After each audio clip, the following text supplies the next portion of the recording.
मोहम्मद रफ़ी साहब सिनेमा के सबसे महान गायकों में से एक थे। रफ़ी साहब का अंदाज़े तरन्नुम ऐसा था कि कोई उसे कोयल की तान कहता तो कोई गंगा की निर्मल धारा कहकर नवाजता था। मोहम्मद रफ़ी एक बेहतरीन सिंगर, एक लाजवाब इंसान और करोड़ों दिलों में राज करने वाला एक शख्स। कहा जाता है कि उस जमाने में वो इतने रोमांटिक गाने गाते थे कि उनकी आवाज़ रोमांस का दूसरा नाम बन गई थी। उस जमाने में हसीनाएं उनकी आवाज़ सुनकर दीवानी हो जाती थी। लेकिन क्या आप जानते हैं, उस इंसान के लिए निजी ज़िंदगी में रोमांस की कोई जगह नहीं थी। क्या आप जानते हैं, मोहम्मद रफ़ी साहब की पहली शादी महज 13 साल की उम्र में उनकी चचेरी बहन से हुई थी, जो सालों तक राज रही। लेकिन उनकी बहू की एक किताब ने जब इस राज से पर्दा उठाया तो खलबली मच गई। रफ़ी साहब के गानों के तो करोड़ों दीवाने हैं, लेकिन उनकी निजी ज़िंदगी के बारे में कम ही लोगों को पता है।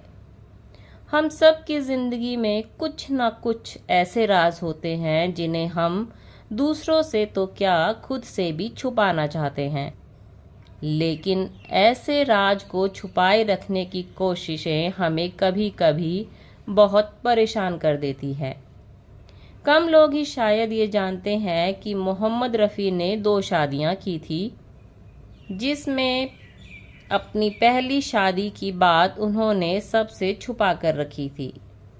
इस शादी के बारे में सिर्फ दोनों के घर वाले ही जानते थे और किसी की इस पर बात करने की इजाज़त नहीं थी। लेकिन ऐसा क्या था जो इस राज को दुनिया से छुपाने की ज़रूरत पड़ी? क्या ये कोई गलती थी या मासूम मोहम्मद रफ़ी के साथ की गई कोई नाइंसाफ़ी? आपको रफ़ी साहब की पहली शादी का सच बयां करूं, उससे पहले एक ज़रूरी बात बताती हूँ, जिसे जानकर आपको थोड़ी और हैरत होगी और आप उनके ज़िंदगी जीने के तरीके को समझ पाएंगे। रफ़ी साहब की कभी किसी से अफेयर की खबर नहीं आई और ना ही उनका किसी से प्रेम प्रसंग ही सामने आया, जैसा कि इस इंडस्ट्री में आम है। दरअसल इस राज का खुलासा रफ़ी साहब की बहू यास्मीन खालिद रफ़ी ने किया था, जिसने सिने जगत में तहलका मचा दिया था। यास्मीन ने अपनी किताब मोहम्मद रफ़ी मेरे अब्बा एक संस्मरण में रफ़ी साहब की पहली शादी का जिक्र किया था। यास्मीन ने अपनी किताब में लिखा था कि मोहम्मद रफ़ी की पहली शादी 13 साल की उम्र में अपनी चचेरी बहन बशीरा बानो से हुई थी। ये शादी उनके परिवार वालों की मौजूदगी में उनके पैतृक गांव में कराई गई थी। लेकिन फिर कुछ ऐसा हुआ कि ये शादी एक झटके में टूट गई। हुआ यूं कि 1947 में भारत और पाकिस्तान के बंटवारे के समय काफ़ी दंगे हुए, जिसमें बशीरा बानो के माता पिता की मौत हो गई। इन दंगों से बशीरा इतनी डर गई कि उन्होंने भारत में रहने से इनकार कर दिया और लाहौर चली गई, जबकि रफ़ी साहब ने अपनी बेगम की जगह हिंदुस्तान को चुना और अपने गायकी के करियर को आगे बढ़ाने के लिए मुंबई ही रहने का फैसला किया। इस शादी से उनको एक बेटा भी था, जिसका नाम सईद था। बताते हैं कि आगे की पढ़ाई के लिए रफ़ी साहब ने उसे लंदन भेजा। बाद में वो लंदन में ही सेटल हो गए। बड़ी बात ये कि 1944 में 20 साल की उम्र में रफ़ी साहब की दूसरी शादी भी हुई थी। उनकी दूसरी पत्नी का नाम बिल्किस बेगम था, जिससे उनके 3 बेटे खालिद, हामिद और शाहिद और 3 बेटियां परवीन, नसरीन और यास्मीन हुई। जब रफ़ी साहब की ये शादी हुई थी तो उनकी पहली पत्नी भी भारत में मौजूद थी।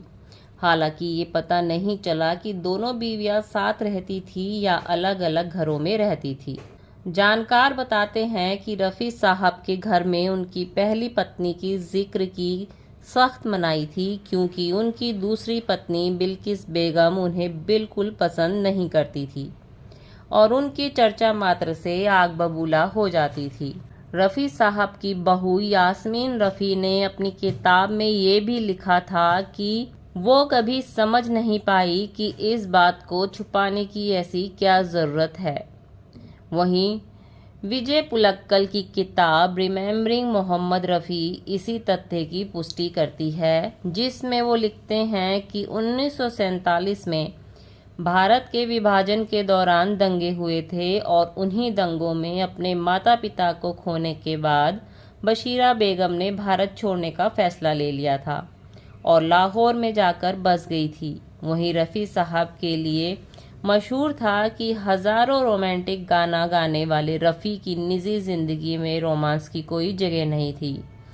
उन्होंने काफ़ी अनुशासित जीवन जिया। बताते हैं कि उनकी मोहब्बत और वफ़ा हमेशा उनकी बेगम बिल्किस के लिए रही।